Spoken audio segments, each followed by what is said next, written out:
Bonjour à toutes et à tous, je m'appelle Yo Kim qui vient de Chicago. Avant de venir en Corée, je me suis fait diagnostiquer pour un cancer du sang. À cause de cancer du sang, j'avais un coulement de sang, une sécrétion contenant du pus et avait une odeur désagréable. Je ne pouvais pas sortir, je restais toujours à la maison. Le pasteur Seapa qui ministrait dans mon église Chicago, il m'a dit, il y a un séminaire de ses élèves à New York. Le pasteur Ursubak vient à ce séminaire. Je vous comprends que vous êtes dans une situation difficile, mais je voudrais que vous rencontriez le pasteur pour recevoir la grâce. Si je regarde la situation, c'était impossible d'y aller et je pensais à la mort et me suicider.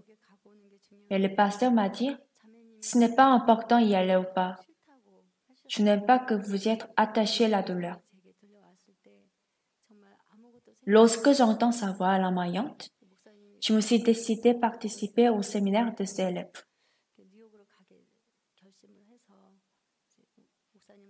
J'ai rencontré le pasteur Supak. Pasteur, je suis atteint le cancer du sang. Pasteur m'a dit, pourquoi vous êtes malade? Vous avez besoin de guérir. Si vous allez suivre le traitement, vous pouvez vivre. Venez en Corée. Lorsque je le lui dis, il n'y a nulle part où aller. Il m'a dit, ne vous inquiétez de rien. Avant d'en poser les mains, il m'a demandé, si vous avez le problème de levier d'avion ou de frais de traitement pour aller en Corée,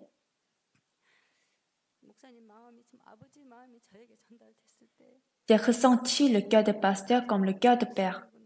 Je vois qui voulait vraiment me sauver. Si j'ai dit que j'ai pas l'argent, il voulait assumer le problème aussi. Le moment où j'ai accepté le cœur de pasteur, j'ai décidé, je ne pense à rien et allons-y. Ma fille a vu ma situation et elle m'a dit, je ne pouvais pas t'envoyer comme ça. Alors tu voulais revivre. Allons-y avec la voix de pasteur et la foi de pasteur. Je suis là par la foi de pasteur. Ce n'était pas ma foi, c'était surtout mon désir et mon espoir. Je suis dans une église de Gangnam et dans la grâce. Je suis guidée par la foi de pasteur. Je ne voulais pas justement écouter la parole, donc j'ai acheté 3 cahiers. J'ai écrit, relu, médité la parole. L'histoire de Jangpali et Apokdong qui sont des quartiers en Corée et services militaires. Je ne voulais pas rien manquer. Le pasteur Subak, il n'avait pas de matin, l'après-midi et la nuit. Il ne prend pas soin de lui, il vit justement pour l'évangile. Dans la vie de pasteur et les femmes de pasteur, ils n'ont pas de l'heure. Tu vois qu'ils vivent pour l'évangile et sauver les gens. Ils prient pour un centime, ils sont contents de 1 euro. Leur vie est transparente et claire. J'ai prié à Dieu. J'étais dans la situation que le cancer avait atteint tous les jours et le poumon aussi. C'était impossible de traiter avec une injection. Il faut traiter avec des médicaments anticancéreux. J'ai prié à Dieu pour permettre les moments qui peuvent ressembler à la vie de pasteur. Je ne sais pas quand je vais mourir. J'en ai marre de vivre pour moi. Je ne veux pas vivre comme ça. Lorsque j'ai prié comme ça, Dieu m'a envoyé les gens qui sont atteints de cancer. J'ai prêché l'évangile à eux.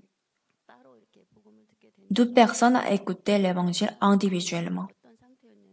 La dame Seung-yu Kim, elle était dans la situation pire. Elle a perdu ses cheveux à cause de anticancéreux. Je pense c'est pour ça qu'elle était imminente. On a discuté de l'écriture, ce que j'ai écouté la parole. On a lu Galates chapitre 2, verset 20.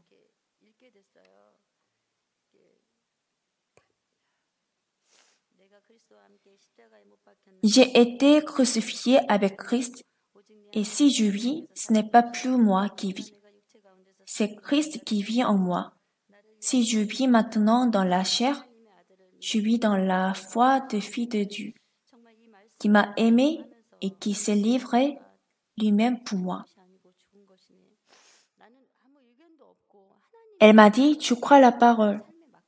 Je vis, ce n'est plus moi qui vis, c'est Jésus-Christ qui vit en moi. Je n'ai rien, si je mène ma vie, je peux confier ma vie. Je lui ai demandé, vous croyez ces paroles? Elle m'a dit, oui. Alors on a lu Romains chapitre 3, verset 24. Ils sont gratuitement justifiés par sa grâce, par le moyen de la rédemption qui est en Jésus-Christ. Elle parlait de façon inattendue. Si je suis gratuitement justifié par la grâce, j'ai plus de la péché. Même si je meurs, je peux aller au paradis. J'ai compris pourquoi pasteur a-t-il prêché les paroles. C'est la première fois que j'ai prêché l'évangile par ma bouche. On a échangé les messages souvent, même si son état s'empirait de plus en plus. Elle a écouté la parole continuellement. Après 3 semaines, le 7 février, à 12 heures, elle est allée à côté de Dieu. Son mari m'appelait.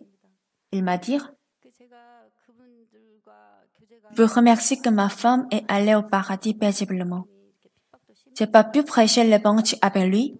Il y avait une personne qui a persécuté. Mais tu penses qu'à travers cette personne, tu vas travailler. Dans un quartier où Mion, il y a une boutique de tricotage à ouvert en face de boulangerie. Je voulais l'apprendre et prêcher l'évangile aussi. Du coup, j'y vais 1 ou 2 fois par semaine. Pour témoigner et prêcher l'évangile.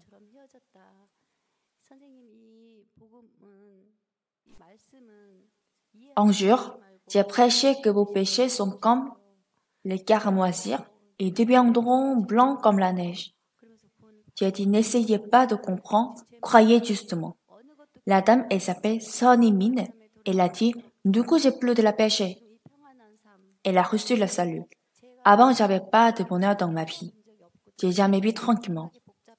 Bien que la pensée soit compliquée, ma pensée est arrangée. Les paroles de pasteur sont semées dans mon cœur. Tu les dessinais constamment avec le cœur pour prêcher l'évangile. Je vois que ma justice était plus élevée que la justice de Dieu. Je veux enlever ma volonté.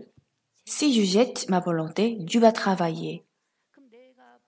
Ça fait 2 jours, je suis le traitement médicamenteux. Le médecin m'a dit qu'il avait moins de cancer et que les résultats sont bons.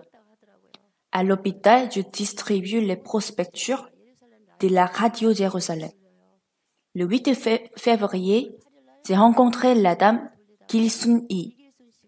Même si elle habite à Gwangju, je contacte régulièrement par le téléphone. Quand j'ai fini le culte, j'ai dû aller voir mon plus jeune oncle.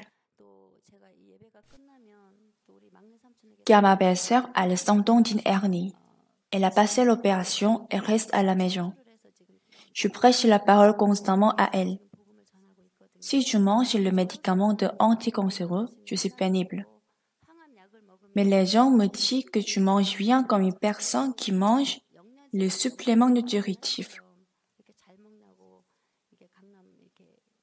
Je ne sais pas jusqu'à quand je peux vivre, mais à la fin de ma vie, je vais rencontrer les gens ce que tu m'as envoyé et prêcher l'évangile.